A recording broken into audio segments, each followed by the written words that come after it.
Damn these Biloxi blues, it happens every night. every night. And I ain't never met a riverboat dealer that could ever be a friend of mine. Nope. Summer heat never treats me kind, it leaves trouble on my mind. So I'm bidding farewell, putting in my notice, and I'll see you at another time. This highway does not know my name, and I don't care. No, I don't care. Headed my way for another place, and I got 3 good tires and a spare. right to the hook right here. Just a white line gypsy getting out of Mississippi with just enough gas to get there.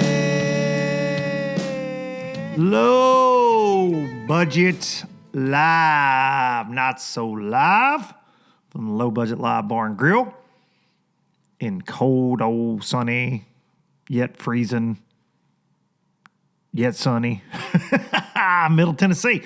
Hope you a bunch of low-lifers are doing well out there. And if you're just tuning in for the first time and you wonder, what's a low-lifer? Well, if you hit that play button, you're a part of the madness now.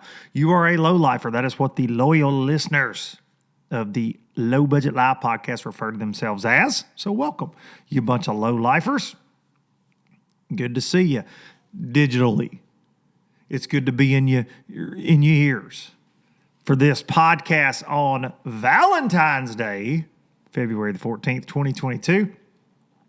And I'm recording this. The podcast is late because life. I'm recording this actually on a very early Monday. I normally record before, but I'm just busy last week, really, and with a lot of different things. Got to spend some time on the water. Of course, we had the Super Bowl last night. Made some homemade pizzas. I mean, just living it up, guys. Just living the dang dream. And I saw so many memes over the past couple weeks. Like, everybody gonna know what their parents really like when that halftime show drops. And boy, I was California love. I mean, the boys didn't know what to think about it in the living room. I was welcoming everybody to the Wild Wild West. Spitting bars, really. Spitting bars in the living room. And, I didn't forget about Dre. I think some people forgot about Dre. I didn't forget about Dre. I didn't. So, it's a good time. Good Super Bowl. Good Super Bowl. Good time. But yeah, so I didn't get this recorded yesterday, so I apologize. It's a little bit late, LBL. And I know a lot of you are like, man, I kick off my Mondays with this. And I appreciate that so much. So I apologize for being a little tardy. Let's jump into some sponsors real quick. Got a great guest today that I'm fired up about. Got a lot of things going on, man, in the fishing world. So first and foremost, Tron fuel treatment, kicking ethanol in the teeth, in your outboard engine, in your vehicle, in your side-by-side, in your weed eater, in your chainsaw. Maybe you have your log splitter going right now. Maybe you got a leaf blower. Ethanol sucks. It'll gum up the works. A little dab will do you. This bottle right here treats 256 gallons. Enzyme, fuel treating, fighting off ethanol, kicking it in the teeth. Tron bringing you Low Budget Live for several years now. I think maybe this is like the 5th year. I don't know. I think it's 5th year. It's a lot. Appreciate the folks in Fort Lauderdale, Florida. Of course, Starbright, also their company, makes a ton of great cleaning supplies. Get on their website, check it out. Support the people that support the fishing industry. And these folks certainly do that, from anglers to tournament trails to podcast to TV shows. Great folks there, Tron. New to the show this year, and I've been seeing y'all are using the codes, and I really appreciate that very much, showing your support for Low Budget Live, and that is the folks at baitworks.com, bait-works.com. If they ain't got it, they got it on the way. If they got it, you need it. We are, fast approaching. I see people posting. They're at fishing shows, and I'm talking to buddies that are buying tackle. They're getting ready. Right now is the time to be ordering your stuff pre-spawn. I got out on the water with some things that I ordered from Baitworks this week on Friday, as a matter of fact, and I was fortunate enough with a friend of mine to remain nameless. A friend of mine, we caught 29 pounds. 29 pounds on the Tennessee River in about an hour stretch, throwing a jackhammer, throwing that was new to me, that Berkeley Fritz side. Caught several on it. It's caught several on a Yozuri Rattling Vibe as well. Fishing some grass, and pretty freaking awesome day. I'll never forget, to be honest. And all red. It's Valentine's Day. You see in red. You can get on baitworks.com, get all those red crankbaits. Get them. Get them in your tackle box right now. It's time to be, maybe you ain't been on the water yet. Maybe it's frozen up where you're at. Get on baitworks.com. Use code Duncan-10. Duncan-10. Let them know you're a low lifer, and we certainly appreciate those folks, and I appreciate each and every one of you getting on there and checking that website out. Last but certainly not least, hang the freaking banner. Express Boats, Hot Springs, Arkansas. I say it every single week because I mean it. I love that boat. I love, this past week I got to get a friend of mine that had never been in it out for a couple days. I love the reaction from people like, dang, man. Dang, this thing's wide. Got to fish with little Trey yesterday and my brother on Super Bowl Sunday. We kind of packed up in as much as we could in a day, and we were down on Smith Lake in little down there in Coleman, Alabama, and live scoping, trying to live scope up some spotted bass and some crappie. We were terrible with the crappie. We caught a few spots, but we stood 3 wide on my front deck. Honest to goodness, 3 wide, throwing at brush piles, live scoping fish, and Trey said, I can't get over how wide this boat is and how it carries its width all the way to the very end of the bow there. And it's cool for me. It makes me proud. I love the boat. I love being a part of the Express Boats family. You can go check yours out at a local dealer. Get online. Look at them. Look at them. Trust me. It is a bad, bad machine. Express Boats, that X21 with the Yamaha show, it'll bring you some excitement, and they've been building excitement since 1966. All right. Got a good guest today. We're going to get him on the phone here in just a minute. And want to kick it off by saying, huge congrats in order for several people. But first off, I want to say my old buddy Randy Howell, my gosh, okay, he had the best weekend bass fishing as far as him personally. He didn't win $100,000, but, dude, he caught a 10-something and a 12-14 in the MLF event down there in Louisiana, where they did drop bombs. They caught some. It was tough fishing for the first few days on DR Bone or whatever it was, but dude, they dropped freaking bombs on that Caney, which has some giants in it, and then that Bussy break is going to be the new OH Ivy with people. You're going to be able to step from bass boat to bass boat to bass boat to bass boat down there because of that. I'm right there with them. I'm ready to hook up and drive south. Freaking awesome, but. Randy, one of my favorite folks in the fishing industry, but really cool to see giants like that, man. A 12-14 on live camp, that's nuts. Flipping freaking bushes, it's amazing. So congrats to Randy. Congrats to Bradley Roy, who's been at it for a long time. He just seems like he gets a lot more consistent as he goes along, and he finally gets that dub. First win, very cool to see because he's a young man that started, early. He's like LeBron.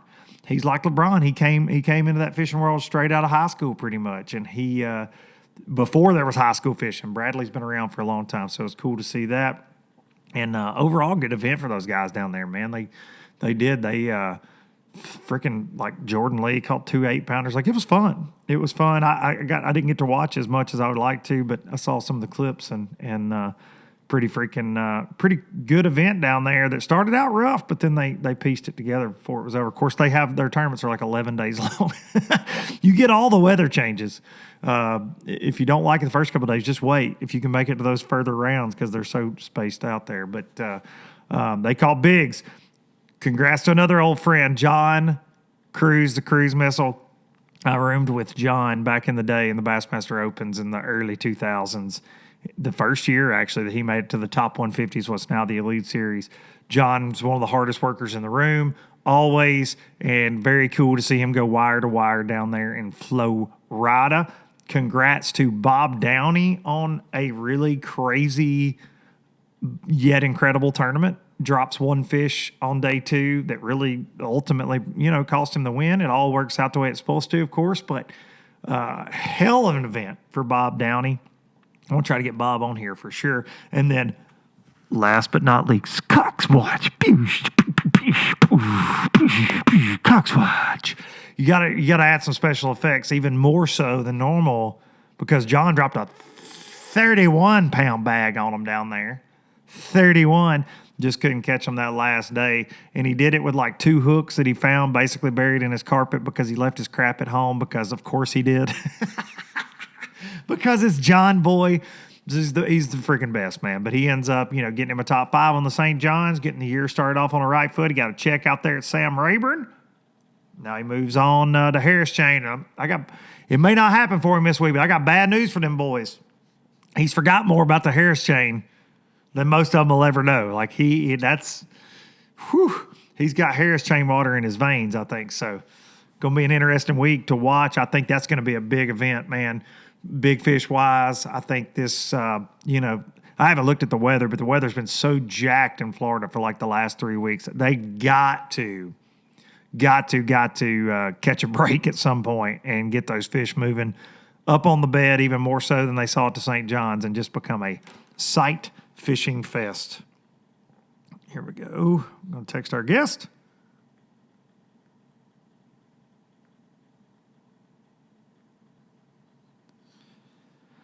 So we are, lots of things moving and shaking, and something you haven't heard me mention in a couple of weeks is NPFL, National Professional Fishing League, and next week is the kickoff. And I believe they've got a full field of 125 right there at it anyways. I haven't seen the final roster list, but we're getting cranked up, man. I'll be in the studio starting next week with my man Fat Cat Newton. We've got some surprises on the water. We've got a lot of things moving and shaking, but they're going to start up there at Cumberland. It's an early event in the year, but I wanted to have a guy on that's going to be a rookie on the NPFL.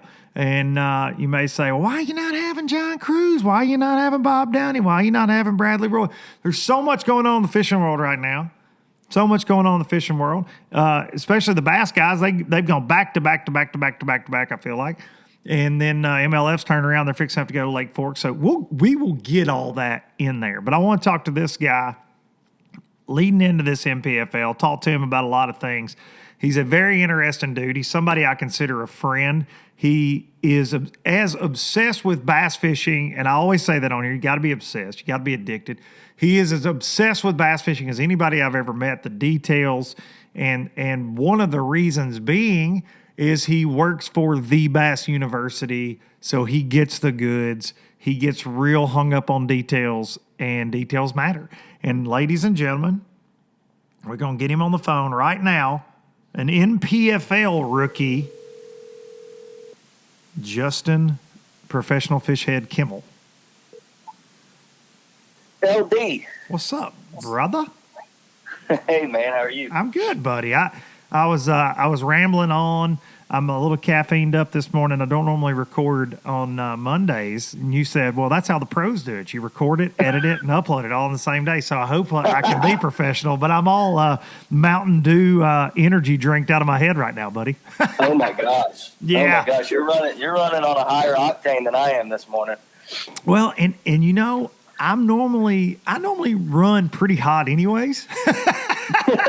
Yeah, right. So you add a little bit of that Mountain Dew. This is cherry. Let's see, cherry lime lift.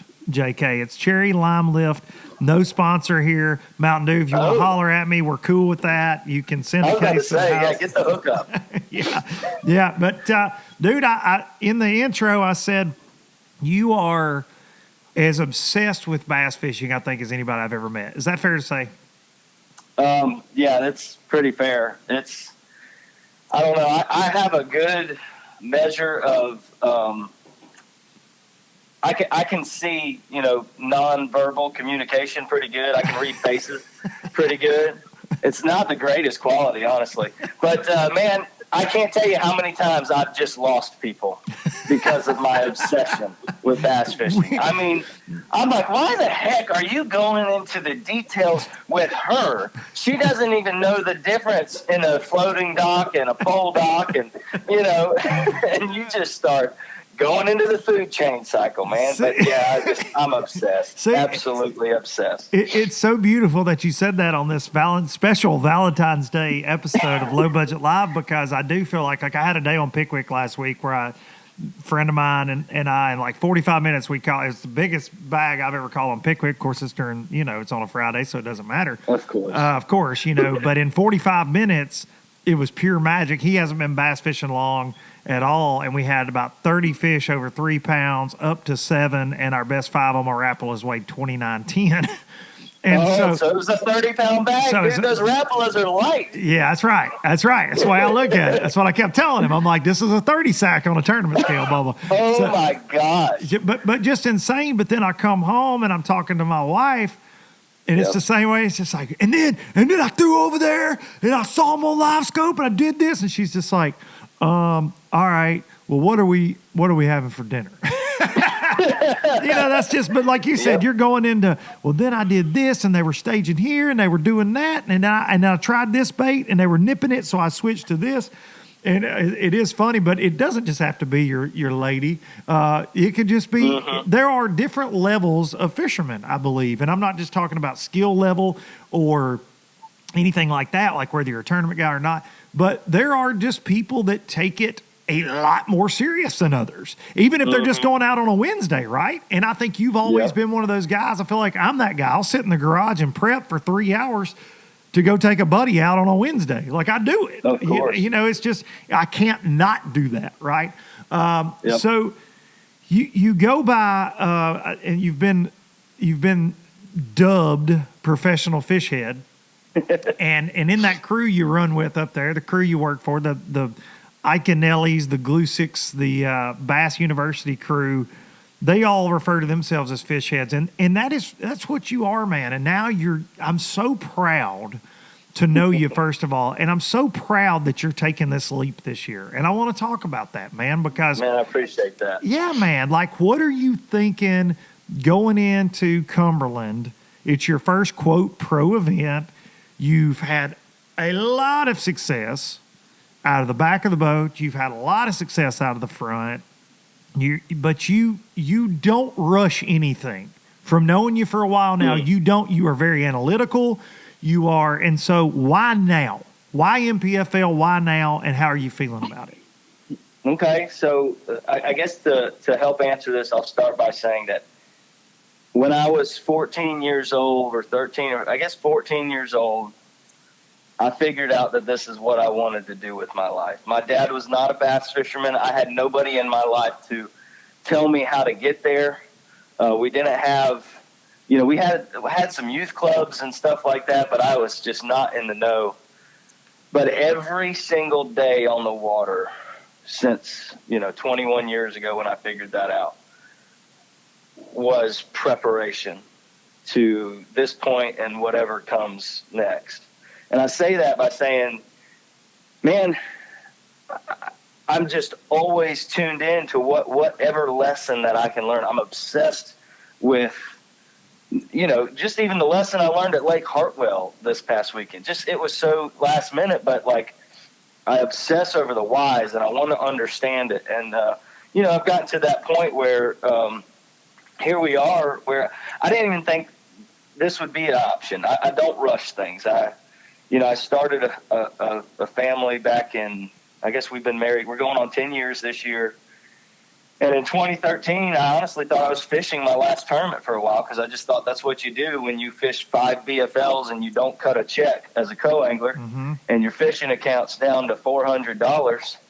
The writing's kind of on the wall, when your wife's 7 months pregnant. And then I win that regional. And that was man, that was the first domino for me. You know, I don't think I would have ever met Mike Iaconelli, Pete Glusek, and gotten the Bass U gig had I not had that little bit of Hartwell fortune. You know, we had to sell that boat, and I just decided to keep fishing co-angler, and it went well. You know, it was very profitable to fish as a co-angler and to fish with my team partner in team events. So it never made much sense to go, let's go, you know, take all this money and go get bankrupt in the opens to see if we can, you know, get one of those, what is it, 2% of the guys? What'd you guys have down there? Like 260 boats? 230. Good grief. Yeah, and an accountant will tell you you're an idiot for doing that, by the way. No, I mean, that's passion, right? That's like, right. That's right. We're not there for the check. Fish the opens. Like, yeah. I'm with those guys. That's right. But me and my wife have taken it from a different approach because I never wanted to take my shot without knowing that I was sharp and ready and bringing my dadgum hammer to take that shot, you know. And I knew, you know, I fished with Wesley Strader in I was 19, so 16 years ago. And I practiced with him at Gunnersville, and my eyes were opened. Mm-hmm. And I'm like, oh, shoot, you're way far from this, you know? So, you know, I'll never forget him making fun of, you know, how I set the hook on a Cinco, you know, like Paul Bunyan. and then, you know, years later, you know, I'm kind of starting this Bass U gig, and I met JT Kenny, and he let me in a FLW tour event as a co-angler. I went and practiced with him a few days, and he was very critically, you know, and it was humorous, of course, coming from JT, but he was very critical of the way I handled a spinning rod and set the hook on a spinning rod. So my mechanics, all that was fun and in jest, but I took that seriously. Like, man, I'm not ready. I'm not ready to make that jump yet. I wanted to be, you know, I didn't want to be competing and throwing the money out there from the front of the boat when I didn't have full confidence that I was there yet, you know. And then, you know, I practiced with Iaconelli up at a Bassmaster Open on Oneida. I brought one spinning reel, and my spinning rod had broken, so it didn't even make the trip, and I had to ask him to borrow a spinning rod, and he said, "What is it with you Southern guys and your lack of spinning rods?" And you know, he was kind of joking, but kind of serious, and I took it seriously, and I said, okay, that's it. There's been too many times. You've got to learn the light line deal. And dude, it was like one of the best things ever, you know, catching him on 6-pound tests and number 4 drop shot hook in the All-American, and now I'm comfortable with it. That's just one example, Luke. I mean, this whole progression of where we got to has been one of patience and one of I've always said, let's make sure we have the confidence to make that jump. You know, when I won the All-American, I was lucky enough to get the NPFL invitation, and I turned it down because I didn't have that confidence yet. I knew that I was close, but I also just felt like, man, you just need to take a couple more years from the front of the boat, jump into the front of the boat. And, you know, the biggest thing for me with confidence is results based. You know, I learned this from my team partner, Matt Henry. He's always, you know, at the end of the year, looked at all of his stats. And I've done this too. But you just know the stats don't lie. Your numbers don't lie. You know, and if there was a certain amount, you know, if my percentage of getting a check wasn't where it needs to be, then okay, let's not make that next jump. Mm-hmm. You know, and we got to the point where from the co-angler and the team standpoint, it started to get really good over the last, you know, few years. And then, man, last year in itself, just the sheer fact that I went from thinking I needed a little bit more money, ready to go make that jump. So I was going to sell the boat. I had a buyer. I was going to sell it, and then basically try to make a little money on the boat, get in a cheaper one, and then kind of move around, try to scrounge up $15,000 or something so that I can go fish the opens. And so, dude, I can't explain it any other way than God himself got in my way through my little 7-year-old daughter. And we fished one weekend because she was complaining about me not fishing a tournament. Why are you giving the boat away or selling the boat when we haven't fished a tournament yet? And then, so I hold the guy off and I say, hey man, let's just hold off. I got to take my daughter one more time. And then we go to Lake Hartwell last February. We catch like 70, and it was stupid fun. And it was a special day. And that wasn't what did it, but it kind of pushed off to where the following weekend, my team partner, Matt, we had a team tournament and, we'd taken those pretty seriously. And he called me and said, hey man, I can't go. My grandfather's going to pass away. You got to run this one. And, so I got my wife to come with me, and golly, dude, she caught the second biggest bass. I remember that tournament. post. Yeah, I remember that. Yeah, 300 dudes looking around, and 150, 160 boat deal, and we get a top 10, and she busted 2 big ones. And, dude, it was just so much fun. And then we just happened to have a BFL on the following weekend. And I'd already fished as a co-angler. Like, I'd already gone through with this plan. So I'd already fished the first one as a co-angler, and I don't want to miss the St. Johns River because I love the St. Johns River Regional.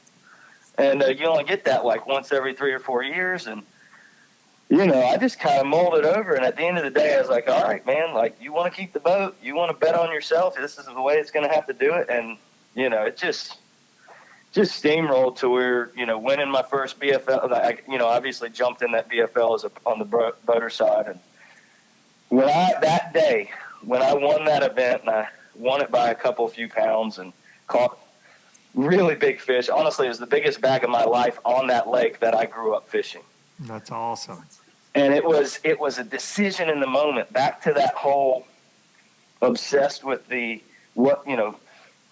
actual analytics and the technical side of fishing and what the fish are doing in the food chain. And this was the spawn cycle, and they were literally changing by the hour, Luke. And I sniffed it out. And, it was one of those tournaments where this confidence was born. And it obviously felt good, but that was when, okay, maybe we can do this, obviously. And, thanks to Bass Cat's Quest program, there was the $15,000 in one weekend that I needed for the Open. It basically matched what I won on the BFL, and so there I am. And then we get to I guess it was ICAST, and I had another top 5, and man, I came really close. I made a bad decision, but I was still confident about finding what would have been the winning fish at Lake Eufaula, and that's not my home pond. So, I'm going through this series of events, and, the NPFL, started talking to me. And, man, I started chewing on it hard, and just the timing of everything and the opportunity. I didn't have as good of an opportunity. And when I really sat down, it just seemed like a better option for my family, okay, we know we want to do this, but let's expose my family to life out on the road, to a 6-tournament schedule. Spaced out. The NPFL is so much better with the spacing. You're right. I mean, it's just spaced out. It doesn't feel like as big of a risk. There's a group of really supportive people over there. It seems like an amazing environment to kind of, I don't know, cut my teeth. And I have no clue what's in the future. I could be, 6 tournaments and done and, fall flat on my face by not making any money. But hey, this is the shot I wanted to take. And so the timing, with my confidence being born and the invitation kind of the same year. And heck, dude, I don't even know if I would have got in the Opens. I know You could have been boat 297. Yeah. And, Unbelievable. It's crazy, man. Those and I think that there's such a need for the NPFL. I said this from the jump because I actually got into an argument with a guy from a company in the industry. Imagine that, me getting an argument. But down at Toho, as a matter of fact, and this was a guy in the service yard that worked for a big industry company, and I'll leave it at that. But he was just dogging out NPFL and different things, and he was very uneducated on the matter, right? And so I tried to talk to him, but the overwhelming theme from him was, it's too much in the industry, and there's just this and there's just that, and we don't need them, kind of thing, And it was just kind of he washed his hands of it, and we we had a decent conversation about it. But my thing to that is, it is needed. It is needed, and the Opens have over 100 people on the waiting list at every single one of them. I've heard that like 120 dudes signed up for all 3 divisions this year, which is a gauntlet and crazy. And like you said, the money's not great if you look at it, but it is that proving ground. It is that, that's no knock on bass. They know I'm a fan. I give my money. I support the Open payout, obviously. And but I think that there's so many people. Got the people coming out of college, got the people coming out of high school that they want a home, they want to compete for bigger money. And I think the NPFL is such a great home for that with the live coverage. It gives you that big experience, even if it's not your end game, right? Like if it's if your end game is to be on the classic stage, which it's so many of our end games, right? It's why I fish the Opens. I don't want to make the Elite Series, but I would love to have a great 3 days and make it to the Bassmaster Classic. Oh my God, who wouldn't? Right? So of course. But I feel like what NPFL has done, they've opened the spotlight for some guys, right? And we're seeing that. Look, John Sokup, back-to-back top 10s in the Open. Keith Carson goes over to the Big Five, immediately causes a big splash because it's what he does. And too many guys to name. Those are just 2 that I throw out there. But so many guys that we got to see last year really in that mainstream for the first time. And, dude, I don't know if you've looked through – I haven't seen the full roster for this year. I haven't. It's not complete. I haven't seen it. As far as the list goes, I believe we are right at a full field from last I heard. We're sniffing it. I think we're waiting on some guys to sign. But right. It sounds like it's right there. It's right there. But what I did notice from one of the lists, and I don't really mean any offense by this, but the people that, like the bass fishing critics, kind of took shots at last year, a lot of them got out of there. And what I'm seeing from what from what I know, is the competition didn't do anything but get a lot harder for 2022. Oh, God. It's Murderer's Row, dude, for real. Absolutely. For real. You've got Elite Series trophies. You got FLW Cup champion. That's right. And I'm talking multiple. That's right. That's right. Guys are bringing championship belts around. They're slinging them over their shoulders. That's right. There's guys with clout, and then you got the new stars that the NPFL created last year. That's right. I mean, Sokup won, too. Let's not forget you came on our Bass University podcast, and we're talking about the new NPFL season. And, I will toot my horn a little bit. You picked Sokup for the Angler of the Year, and although he made a big splash, I did call Keith Carson. You did pick it. So. You did pick Carson.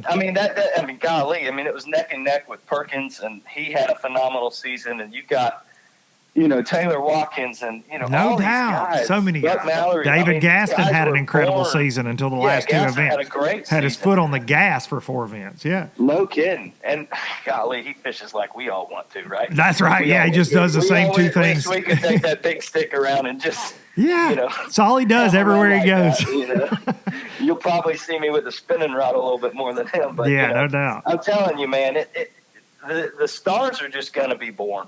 When you get a new league, and you've got some new guys coming over, but let's not just expect that it's going to, the only expectation to have is that it's going to be dang tough, And, well, it was last year. I'm not trying to take anything away from anybody last year. I just think that we had some guys that were very new, not a bunch of them, but that were new to tournament angling, period. That got in. That's just the honest to God truth. And it showed in the standings, right? Like it did. But this year, that ain't the case, man. That ain't the case. And now I see, you know, I don't know if Trent's even announced it, but like you got the Trent Palmers of the world. You got, I mean, there's lots of guys coming. Mike, Mr. Corbishley, Bass there. I mean, all these guys rolling up. And I don't want to leave anybody out. We've got a lot. I'm going to announce hopefully get to read the roster on here next week, the week of. But, dude, I'm just so excited that you're a part of it and that we're all a part of it. And I'm excited that it made it, right? We had a hiccup. It's been very public. People like to see things fail for some reason in the society we live in. People got really excited about that, I feel like. Some folks did, but I don't think, you know, I don't think NPFL needs to fail. I don't think as critical as I've been over BPT and things at times, like it doesn't need to fail, right? The opens don't need to fail. Like we need it as an industry. Our industry isn't big enough to survive a bunch of failure, if that makes sense. And I feel like people lose sight of that. It should be big enough. You know, it should be big enough for there to be 400 to 500 guys. Yep. To make their living competing. I agree. Bass fishing. I agree. Absolutely. I totally agree. And that's what we're out here trying to do. That's not a big number for you know, for that kind of a quote professional sport. Like that's not that. You're right. That's not that big of a number. And that's what we're trying to do, man. And I just think this year, I really do. I think it's going to be fantastic. Looking ahead to Cumberland, without you've got experience there, obviously. I mean, what are you thinking? Like sitting around home in Georgia right now. I know you're detail oriented, JK. You're sitting here looking at. You've probably looked at the weather up there 4,000 times since like January 1st. What are you thinking, man? I mean, are we headed into a tough event up there? Are we headed into a potential wintertime slugfest? Because from what I know about Cumberland, been there a few times, never been there this early, but it's got them. Okay, it's got one of the best fish populations of anywhere I've ever been. They live there. Will it show out next week? Yeah, so you and I remember us talking about Cumberland a couple years ago, or at least the year I went to the championship, Toyota Championship as a after the All-American win, and you know, I know you love it. Yeah, and I love any Highland reservoir I've ever been to. I don't know why. I have no clue why. I don't know if it's Hartwell and Lanier kind of fishing that similar. Yeah, a little bit. Not really, but. You know, dude, I remember I went to Center Hill for the very first time ever, never seen the lake. My buddy's truck broke down, so we only got on for like 2 hours before BFL. And I was just traveling to Tennessee to try to qualify for a regional back home. And this was in 14 or 15, maybe 2015. And, dude, I went out and won it. Dude, I caught like 70 fish on Center Hill. I've never been back. Yeah. I wanted to go back ever since. Yeah. Unbelievable, you know, and it had like 16 pounds. Dude, I went to Dale Hollow that year and got a top 10 from the back of the boat. Had never been there. Cumberland was good to me. Got sixth, in a big field at the Toyota Championship and had the bites to win. It was a tournament of very few bites, especially for co-anglers. Oh yeah. It wasn't like you're going to go out and catch a limit and stuff, but big fish were biting in that event, and so that's kind of what I expect, man. I expect that there's going to be, even though we're getting the 18-inch smallmouth and we're not getting the 15-inch variants, because apparently Lake Cumberland has removed that for all fishing trails. Yeah, that's what I hear. It's unfortunate. We'll see, but you know what? Is it? I don't know. It is and it's not. We're so all playing by the same rules. Exactly. Well, so yes, that's unfortunate for them because the weights are going to go down and nobody's going to look at. Holy crap! Look what Lake Cumberland is. Yes.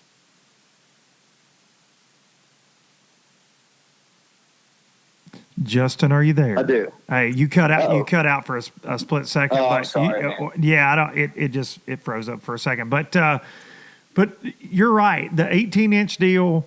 You got to have 18 inchers to win, right? Even if it's a 15-inch size limit. I think we all. Yeah. I mean, whether they're largemouth or smallmouth, that's you're right. going to need fish in that 18 to 20 inch. That's right. And look, now some days you might catch 3 of those and 2 15-inchers look great. in the bag as well, right? Like those little 2.5 pounders, 2.5 pounders don't hurt things at times. And I'll give you an example though. We were there in FLW 2018 maybe, and we had the 18-inch deal.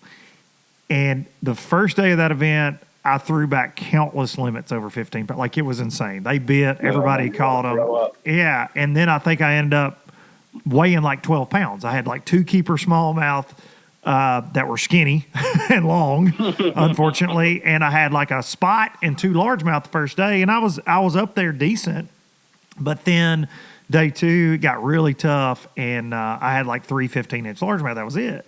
And I fell out, missed a check, whatever. The second year we go back, and hell, I think the limit was like freaking 12. I think it was 12 inches, maybe not 15. I want to think it was 12 that year. Anyways, and we're all like, oh my gosh, dude, you remember all those 17 3/4 we threw back? Well, we didn't catch them the second year. It was funny, man. Like, I mean, I think I got a check in that one, but it was, it just wasn't that way, right? So I think I've seen some guys crying about it, griping about it. That is a daunting task, an 18-inch fish. I get it, but they certainly live there. It's an incredible lake with a lot of, and it is frustrating, but it adds to, for me, and I'm not out there throwing my shaking head at them. I'm going to be in the warmth. Hopefully they've got the studio warm in Wisconsin for us, for me and the big cat, but it adds to the drama because you're leading the last day and you got a 17 3/4. Oh my God. Like that adds to it. It's almost like those redfish tournaments with the slot, right? Like it's cool seeing that drama unfold, and I think that it's going to be a really cool event. Like you said, for the tourism part of it, that lake has so many 2.5 to 3 pounders in it. Honest to goodness, when we've hit it right, which is twice, and you see the sheer numbers of bass that live there, it's scary. Yep. And unfortunately, it does hurt the overall look of an event because you're going to see some guys with 3 for 9. You know what I mean? That kind of stuff. Definitely, you're going to be like, oh, well, this sucks. Well, they may catch 20. To have 3 for 9. That's the only. You can get in those funks for sure. Absolutely can't buy an 18-incher to save your life. That's right. We're going to see some of that. There's going to be some guys upset about that for sure over the course of 3 days. But I'm going to put you on the spot, being Mr. Analytical. Will it take 15 smallmouth to win? I think it will. I think when you do your research, there's been plenty of events that we've gone. I mean, let's go back when you were on the tour when Scott Martin won it. Did you fish that one? Yep. When Scott won? Yep. So you guys did not have the 15-inch. No, not in that one. No. And Scott won it on a mixed bag. Yep. So that's a 4-day event. NPFL is a 3-day event. Clark Wendlandt was leading that tournament with a 15 smallmouth. Yep, that's right.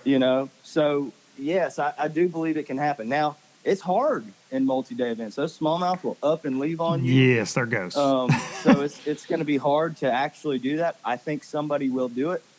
Do I think the top 10 is going to be littered with guys on all smallmouth? No, I do not. I think there is a challenge ahead of us to get creative. This is the artistry of bass fishing. I like that, JK. The artistry of bass fishing. I'm going to start a new podcast called that. I like that. I'm stealing it. You have to turn into the creative artist. I'm with you. I get it. Game planning is I'm with you.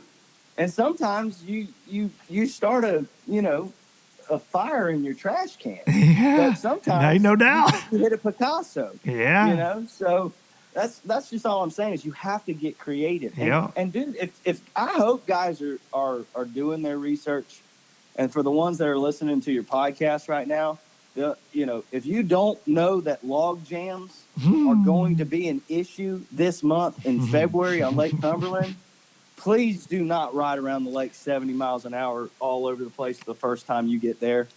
There could be some you can round a corner there and be really surprised that there's no water anymore in the middle of the lake. Yeah. Like it's scary. And being that earlier in the year, it just makes that more difficult. It's the only place I've ever seen a washer and dryer floating down the lake. And that happened. A water heater. Dude, that's what I'm saying. I can see somebody be like, okay, I'm going to the smallmouth. land down by the dam. I'm going to be down there. I'm going to stay down there. I'm going to practice down there. They go all 3 days, and then all of a sudden, they get below Conley Bottom, and all of a sudden, can't get holy there. crap, I can't get there today. Yeah, man, it's crazy what happens on that could pond. actually happen. I'm not saying it will. Nah, I know what you're saying. There are times where it could, and so you've got to prepare for some potential disaster. Natural, disaster type things happening. Now, I don't think I hope it won't happen, but man, I cannot wait. I do think there's a lot of fish in there. You're going to have to understand what you're up against. I'd love to be the guy to just go all in on smallmouth, and I'll keep it honest. But I'll tell you right now, my full 3 days of practice won't be devoted to those suckers. It will be, but it also, I'm going to make sure there's a plan B, C, and D to make sure, to hope I can get to the stage with 5 fish. No doubt. I think 5 fish is going to go a long way. Oh my gosh. If you could weigh in 5 3 days in a row at that event, man, you're going to be sniffing that trophy. You know what I mean? You're going to be right there. That's kind of the way I feel like it, but it could also be like, how Gussie last year in the Elite Series was fishing a different tournament than everybody else. Right. He had those big 18-inch smallmouth. And, only a couple other people found them. And Gussie was the only one to figure out how to catch exploit them. And then that's everybody right. else had a different tournament going on. That's right. I think we'll see that next week. That. I think we'll see that next week. I think the guy that wins is fishing a different lake than everybody else. One deal that will separate the pack for sure. Yeah. I feel like my goal is just to be first place in my house. If I'm first place with my roommates, then I'm coming home with a. Now, who are you? Who's the running crew that I get to look forward to giving a hard time this year? So this Team Sonar Pros pretty much. Oh gosh, by Sonar Pros. So Trent, okay. I may or may not have talked him into doing it. Okay. To jumping in. So it could be your fault if it's a disaster for him. It's your fault. No, man. He'll be fine. Man. He's gonna be fine. He'll be fine. He's gonna be fine. He I can't. I'm so glad that he's joining us, and that's awesome. And I was fired up about that. He sponsors Patrick Walters as well. So Patrick and I were already going to run together, and now Trent's joining the fold. I honestly think Trent just had a little bit of FOMO, just fear of missing out because his buddies were getting to go on the road and hang out together. Oh, poor you Trent. Ever get that, LP? I do get it. I get it because I've already got FOMO about being in the studio while you guys are at Cumberland because I love being at the weigh-ins, man, and I love it. But we're broadcasting from the studio this year, which long story, but it is better for us to broadcast from the studio technically and all that stuff. The 2 events we did in the studio last year were definitely our best events. Instead of broadcasting on site because you have so many connectivity issues and things that plagued us at times. So I'm looking forward to that aspect of it, but I will absolutely miss being on site with you guys because it's, I'm a tournament guy. Like I love the hustle and bustle of all of it. Yeah, no doubt, man. I didn't know that. I'm kind of disappointed. Yeah, man. So I will probably, I won't be at Cumberland, I don't think, at any point, but I am going to try to make it to a couple events, at least during practice during the year. Maybe Watts Bar before that happens. Cumberland, the timing of it, I've got a TH Marine deal that I've got to deal with, meeting that starts basically Monday, so I can't get up there before I fly out. I think I fly out Wednesday evening for Wisconsin. So, but I will be at events for sure. I will. I think the Big Cat's actually going to be there. He's going to get in like Saturday or Sunday and shoot some stuff and hang out with you guys before he heads to Wisconsin too. So we're going to try to work it out. And then we've got a fun on the water guy for y'all to have to deal with this week too. So I don't think we've announced it yet, but it's awesome. Looking forward to that. Yeah, man, it'll be good, man. It'll be really good, and hopefully the next time that we talk, I'll be like, all right, man. Well, day one, you sacked up 18 pounds of brown ones. How are you going to do it again tomorrow? That way I can talk about it on old NPFL Live on day 2 when we kick off our coverage. Dude, just to let you know, I am not afraid to where if I feel like the conditions tell me to, And I feel like I know the types of condition those big brownies fight. So if I'm only going to get a window in a 3-day tournament, that window will be dedicated to them. Yep. You know what I'm saying? That's right. But I'm not afraid to catch a giant bag of smallmouth, and then the next day, hey, I need to go. Flip it around. That's right. I need to go after greenfish. Yep. This morning because I just know. And it's a fantastic lake with big largemouth and big spotted bass in it as well. Like it's a really cool fishery. It's a gigantic fishery. It's way, way bigger than people give it credit for. Yeah, and it's going to swallow 120. Oh, you guys won't. I mean, yeah. I don't think there's going to be any bumping rubber rails up there. There shouldn't be, anyways. Maybe a couple guys find a juice hole or of some kind, but I think that, man, it with 160 on the FLW tour, it pretty much just, it was like, are we in a tournament today? Like, you get to looking around like, where did everybody go? It was bizarre 2 years in a row up there. But dude, I really, really, really appreciate you coming on.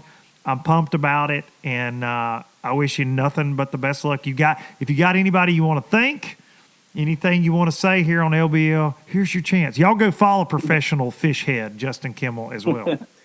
Well, I appreciate that, Luke, and I just want to go ahead and let you know, if you do make it up to any of them, and you need to jump in the boat and lay into some smallmouth up at Sandusky or Saginaw, you're welcome in my boat. Okay.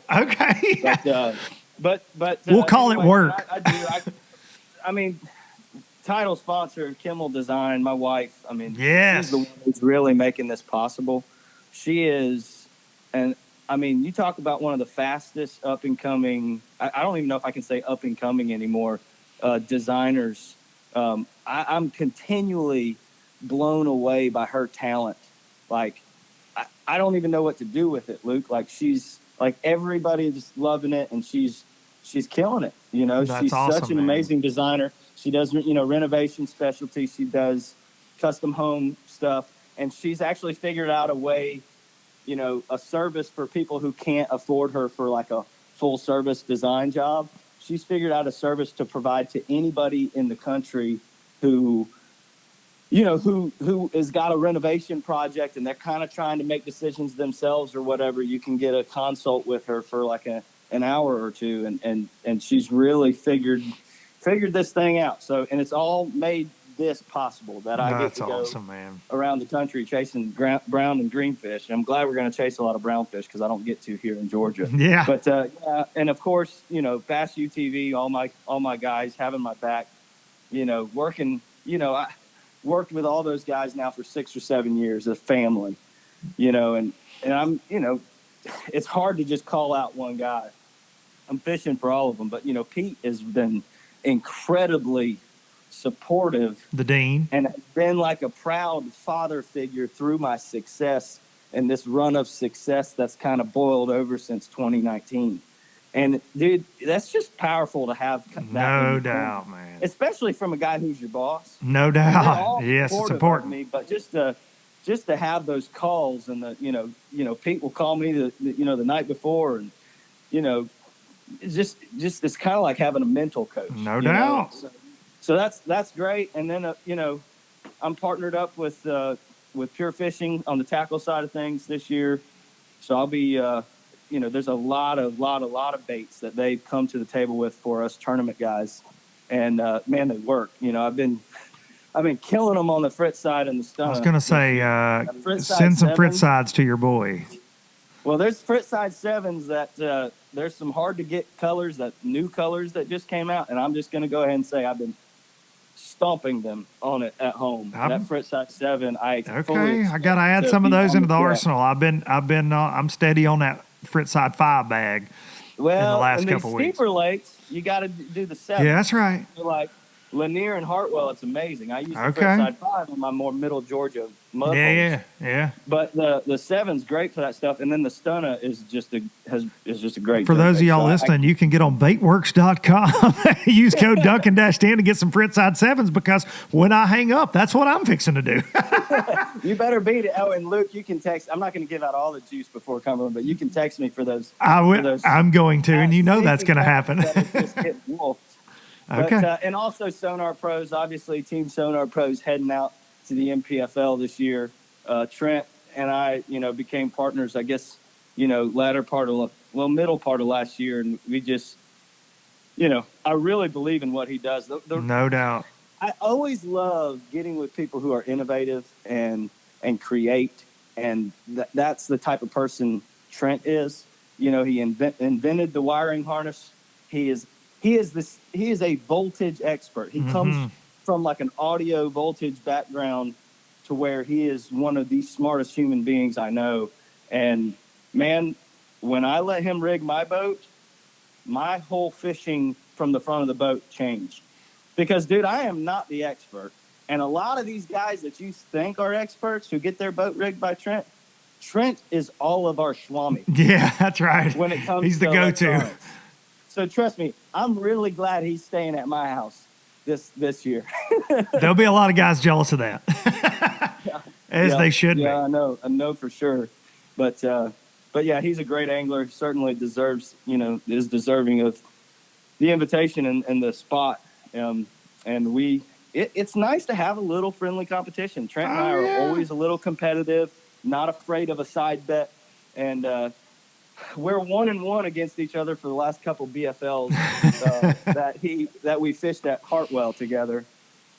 And he got me at Lanier last year, but I knew better to even side bet him there. But I was going to say, you walked into that one though. That's on you. Yeah, but I will call him out. He totally chickened out. I challenged him. I said, "Hey, they're biting over at Hartwell this week. Come jump in. We'll do a side bet." And he chickened out. Okay. So you're calling him to the mat for Cumberland then. Cumberland. Yeah. He was putting God knows how many electronics on the boat. So You'll show up with 9 graphs. More units in our house per capita, per boat than probably anybody on board. I would guarantee that. I would guarantee that. It's going to be fun to watch, dude. I can't wait to see how it shakes out, and proud to be a part of it. There's no doubt about that. All right, Justin Kimmel, I appreciate you, buddy. Thanks for taking time out of your Monday morning, and I'm fixing to send this to the interwebs. Awesome. Thanks, LD. All right, buddy. Thank you, dude. See you, man.